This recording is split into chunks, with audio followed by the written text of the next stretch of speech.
Fala galerinha, show! Tudo bem com vocês? Hoje a nossa aula é sobre o reino protoquitista, em especial, galera, sobre as algas. Mas professor, as algas não fazem parte da minha vida. Qual é a importância de estudar as algas, professor? Pessoal, grande parte do oxigênio que nós respiramos é produzido pelos oceanos. E quem produz parte desse oxigênio lá nos oceanos são as algas. Então você está respirando aí graças a algas. É verdade. Melhorou agora? Outro, se você escovou seus dentes hoje, eu espero que tenha escovado, por favor. Então se você escovou seus dentes hoje, vocês já perceberam que quando você mastiga o creme dental, tem tipo uns grãozinhos de areia? Pronto, aqueles grãozinhos de areia são carapaças de algas. Algas diatomáceas, que tem uma carapaçazinha, uma frústula, que é utilizado para poder polir o esmalte dos nossos dentes. Olha só, se você gosta de que mais? De comer produtos industrializados, sorvetes, por exemplo, para estabilizar o sorvete e para dar volume ao sorvete, usa-se também algas. Então as algas, pessoal, elas fazem parte do nosso dia a dia. Praticamente todos os remédios, eles são produzidos utilizando as algas para poder aumentar o volume e estabilizar as substâncias químicas presentes nos medicamentos. Então as algas fazem sim parte do nosso dia a dia, tá bom? Então vamos conhecer esse grupo. Antes, pessoal, vamos falar aqui sobre o reino protoquitista. Antes, o nome era reino protista, você pode estar achando estranho.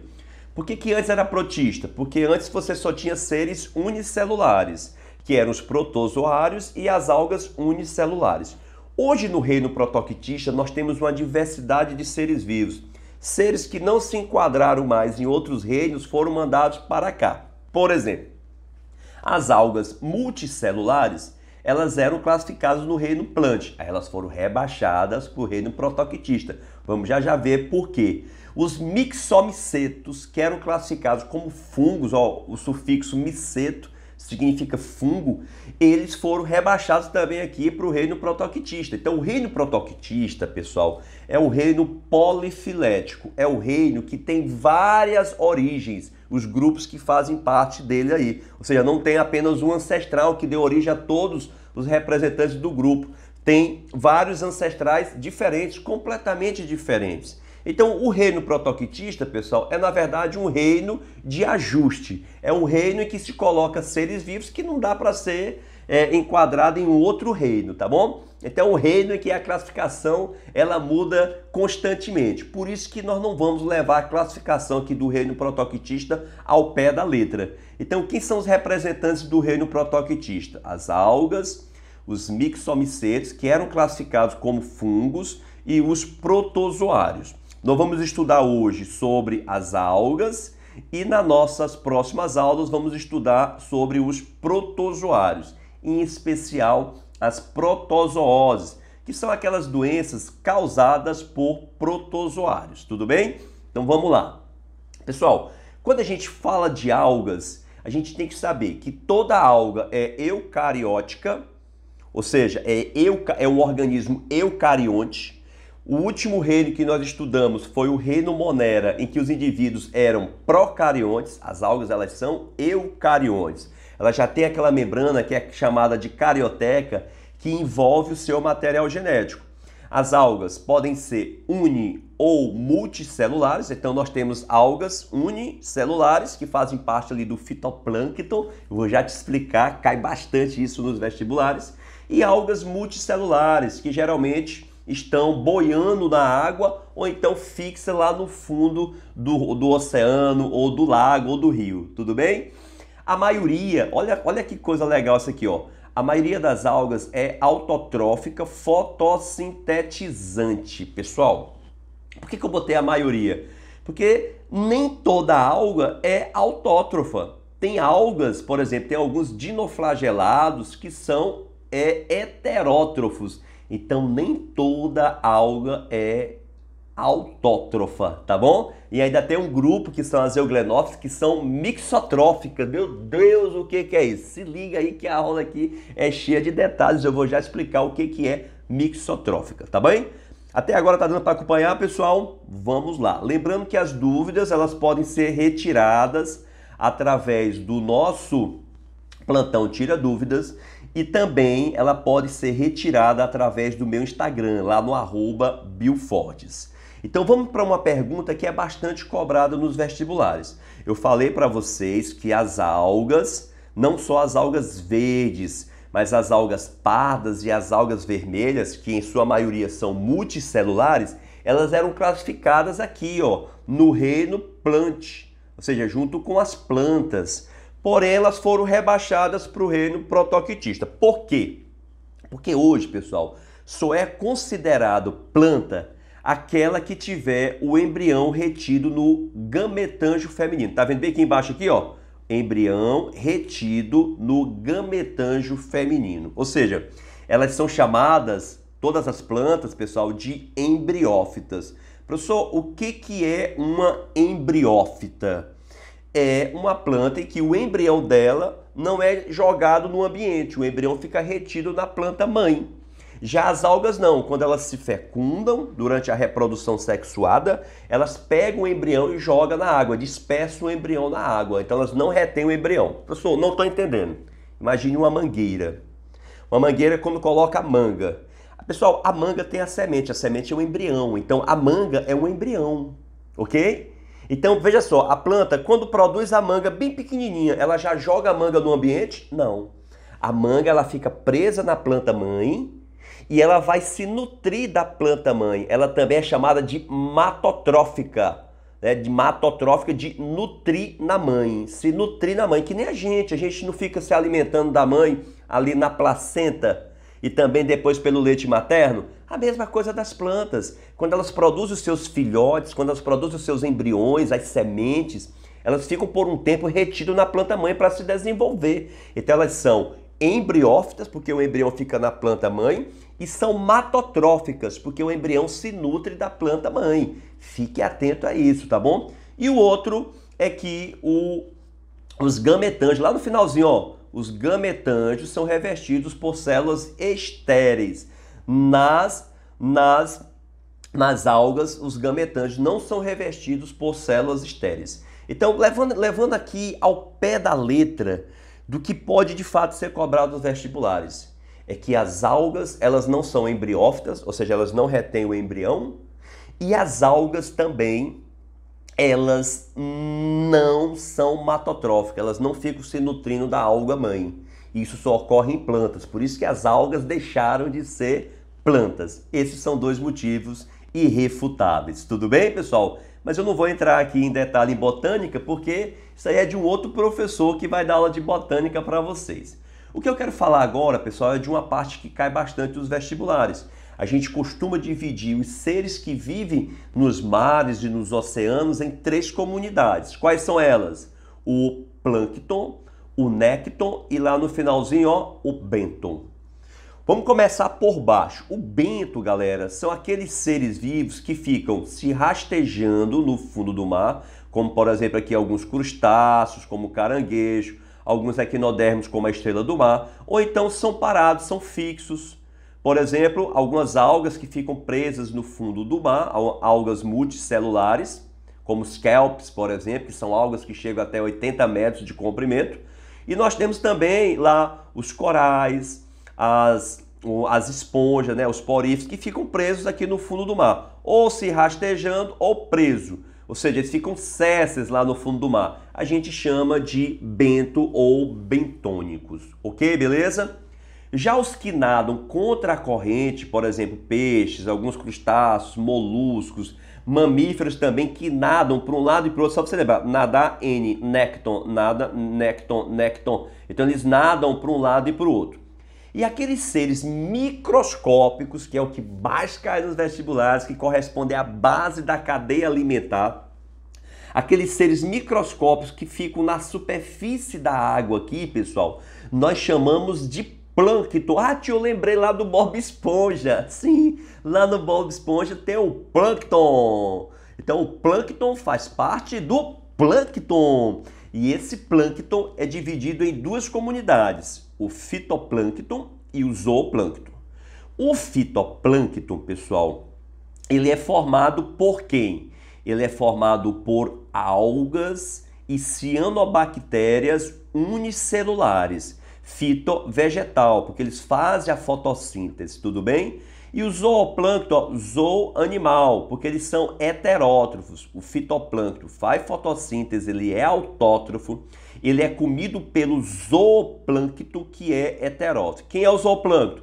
Os protozoários, que a gente vai falar na próxima aula, os heliozoários, os radiolários, e também as larvas de alguns animais, como por exemplo, larva de crustáceos, tá aqui ó, o caranguejo, o camarãozinho, ó, larva de crustáceo, larva de molusco, algumas larvas de peixes que vivem aqui na superfície, na fase microscópica, tá bom? São microscópicos esses indivíduos.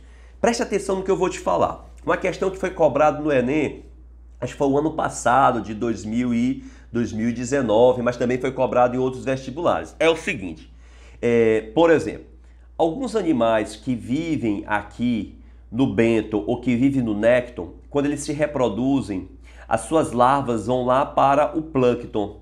Então, qual é a vantagem das larvas deles irem viver aqui no plâncton de forma temporária? É que essas larvas não vão comer a mesma coisa que os pais. Elas vão comer outra coisa e vão viver em outro ambiente lá para cima, ó. Então elas vão ter nichos ecológicos diferentes, pessoal. Elas vivem na superfície, os caras vivem mais ao meio ou mais ao fundo. Então isso vai evitar entre a fase larval e o adulto uma competição intraespecífica entre indivíduos da mesma espécie, permitindo que o indivíduo na fase larval se desenvolva para depois ir ocupar o mesmo lugar do indivíduo adulto. Tudo bem? Beleza? Então, lá do fundo, betônicos.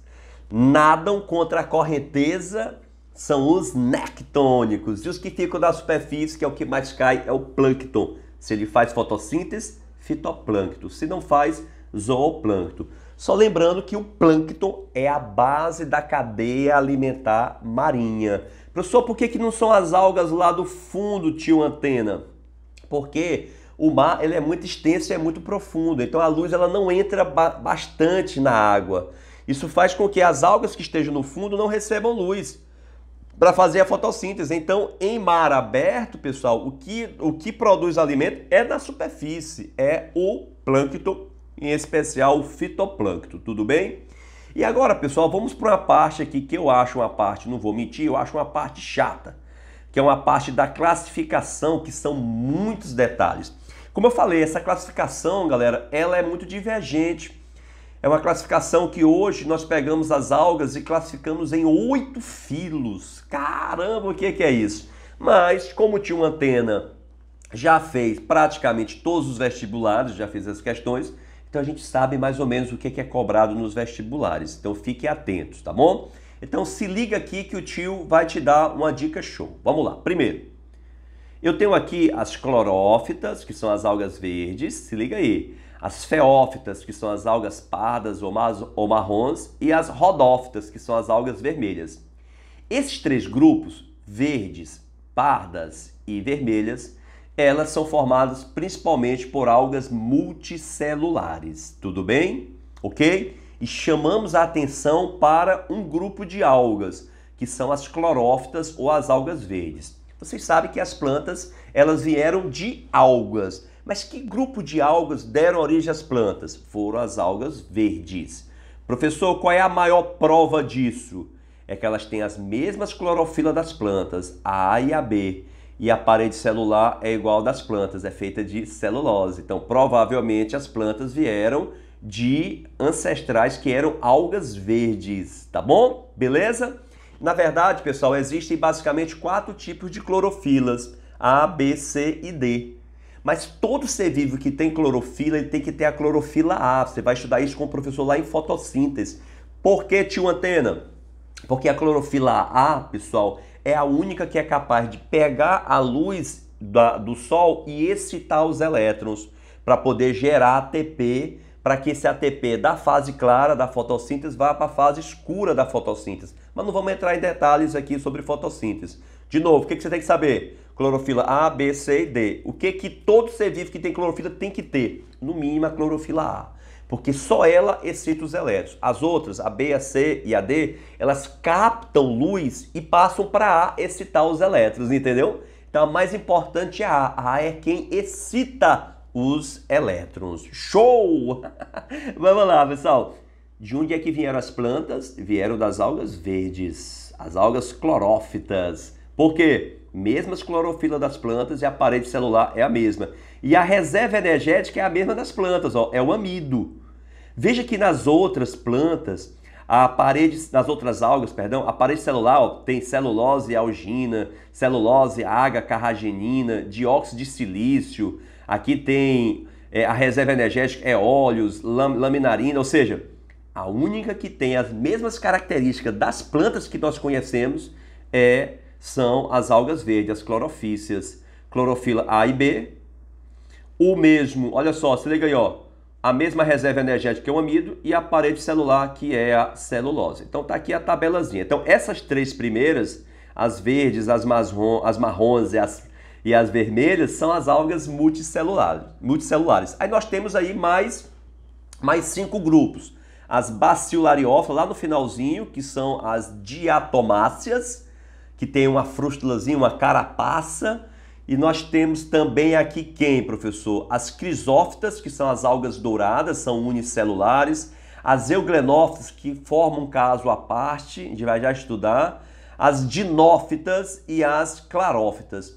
Dessas unicelulares, a que mais é cobrada são as dinófitas, também chamadas de dinoflageladas, ou pirrófitas, ou algas de fogo. Professor, por que elas são cobradas? Porque nós temos lá as zooxantelas, que fazem aquela endossimbiose, pessoal, com corais.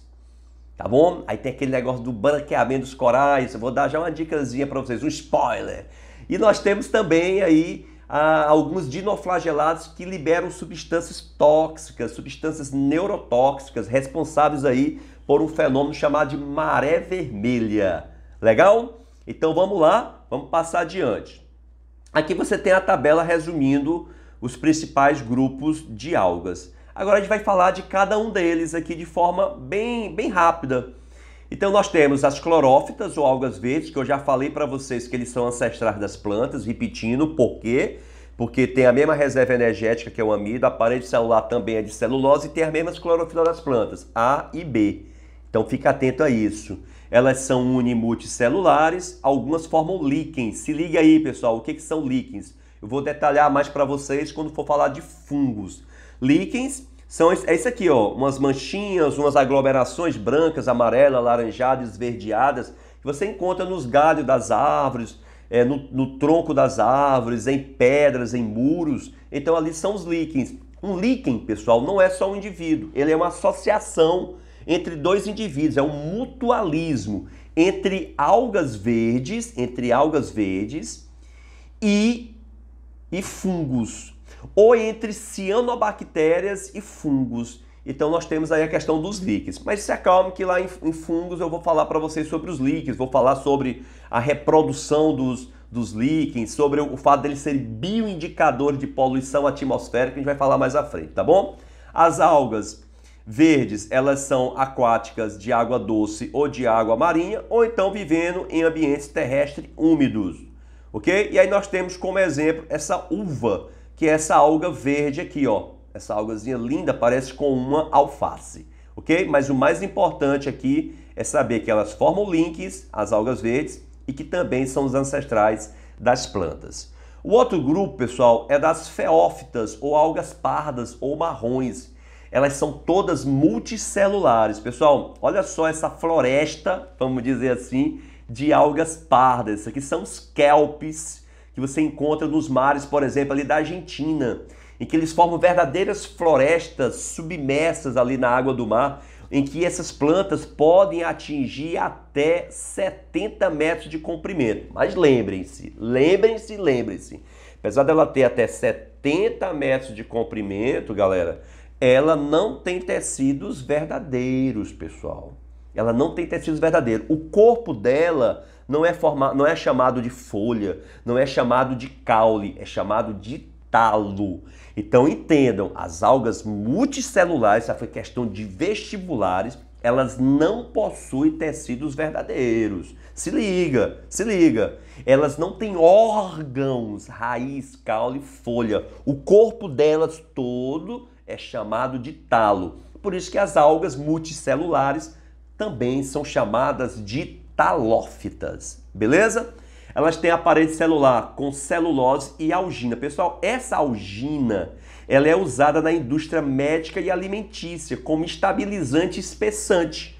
Por exemplo, aquelas geleias, geleia de morango, eles botam um pigmentozinho de morango na algina e essa algina ela expande esse sabor e fica aquela geleia toda com aquele sabor de morango. Então eles são usados muito nos sorvetes, em cremes de beleza também, na medicina, na fabricação de medicamentos. Aí nós temos como exemplo os kelpes e o sargasso, que são algas pardas ou marrons e todas elas são multicelulares, mas não tem, repito, não tem tecidos, não tem órgão. Como é que eu chamo o corpo de uma alga? Me diz, como é que eu chamo o corpo de uma alga? De talo. São as talófitas. Ah, legal, vamos lá. Aí nós temos aqui as rodófitas, pessoal. Tenho certeza que tu já comeu rodófita, eu vou já te falar. Essas rodófitas são as algas vermelhas. Rodo, ó, olha só, rodo significa vermelho, fita vegetal, vegetal vermelho, são as algas vermelhas. Olha que alga linda aqui, ó. A maioria é multicelular, vive no mar, em ambiente de água doce, terrestre e úmido. O que interessa pra gente, pessoal, é aqui, ó. A parede celular é usada na produção do agar. Esse agar, para quem aí já trabalhou em laboratório, é usado para colocar naquelas placazinhas de Petri, aqueles bichinhos assim redondinho, de vidro. Você coloca o agar e esse agar ele serve para multiplicar, né, como meio de cultura para bactérias, para fungo. Ou seja, a bactéria e o fungo comem o agar e vão se multiplicando. Então, por exemplo, estou com uma infecção na garganta, tem pus na minha garganta. Então eu tiro a secreção da garganta, coloco no agar, lá na placa de Petri, a bactéria se multiplica, preenchendo o agar, aí eu coloco 3, 4 tipos de antibiótico para ver qual é o antibiótico mais eficaz para matar aquela bactéria. É o método chamado de antibiograma, tá bom? E também é produzida a carraginina, que serve para engrossar, emulsionar e preservar alimentos e bebidas. Então, muitos dos alimentos industrializados que nós comemos, pessoal, tem algas, principalmente algas vermelhas e algas pardas. Agora, o mais famoso é isso aqui, é bom demais. Eu não gostava não, mas agora eu gosto. Ó, alimentação, tem uma algazinha, o nori, que é usada para fazer o sushi. Tá aqui o sushizinho, ó, e essa parte pretinha aqui é a alga vermelha, é o nori, que ela é cozida e depois é secada, geralmente ao sol ou em fornos, para poder enrolar aí a massa do sushi. Legal? Ia! Né? O sushi. Ok. Então, classificação das algas. Vamos lá. Algas bacilariófitas são chamadas de diatomáceas. Elas têm uma frústulazinha, uma carapaça rígida, galera. E essas algas que são unicelulares e fazem parte do fitoplâncton, uma coisa interessante aqui, pessoal, é que quando elas morrem, essas algas unicelulares aqui são os principais componentes do fitoplâncton, tá bom? Os principais componentes do fitoplâncton são as diatomáceas. Quando elas morrem, essa frústulazinha, que é a carapaçazinha delas, vai lá para o fundo do mar. E aí vai formando, pessoal, uma rocha sedimentar, que nós chamamos de diatomitos. Então fica fácil você entender. Diatomitos, lembra o que, pessoal? Lembra diatomáceas. Então essas diatomáceas formam essas rochas sedimentares que ficam lá no fundo do mar e são usadas aí para fazer o quê? Tijolos, telhas, filtros, polidores, ok? O creme dental tem também, olha que dente branco, galera. Isso aqui tudo é natural, tá bom? São as diatomáceas aqui escovando todos os dias, ok? Beleza? Então diatomáceas, frústula, morre, vai para o fundo do mar, forma rochas sedimentares, tijolos, telhas e aí se vai. Legal. Então vamos lá. As euglenófitas são as únicas algas que nós estamos estudando aqui que não tem parede celular. Tá aqui uma euglenófita, beleza? Antigamente elas eram classificadas como protozoários, mas hoje nós sabemos que não são. Elas têm cloroplastos, tá aqui cloroplastos nela. Então tá aqui, elas têm um flagelo, tem o estigma, esse estigma é como se fosse um olho primitivo, né? Esse estigmazinho dela aí serve para percepção de luz, vamos dizer assim. Tem o complexo golgiense, elas têm só a membrana que recobre o corpo delas, mas elas não têm a parede celular. E o que chama a atenção delas aqui é o vacúolo pulsátil, que também está presente no paramécio, que é um protozoário de água doce. É assim, essas algas, as euglenas, tá aqui ó, euglenófitas, euglenas, elas são, galera, mais concentradas do que o meio. Então a tendência é elas absorverem água. As euglenas que vivem na água doce. Então, como ela não tem parede celular, ela vai absorver muita água, pessoal, e vai estourar. Então, por que ela não estoura? Porque ela tem esse vacúolo pulsátil, aqui ó, vacúolo pulsátil ou contrátil, que elimina o excesso de água que ela absorveu por osmose. Ele vai eliminar contra um gradinho de concentração, ele vai eliminar por osmose reversa, galera, que é um transporte ativo que vocês vão ver com o professor Tássio lá em citologia. Acho que vocês até já viram, ok?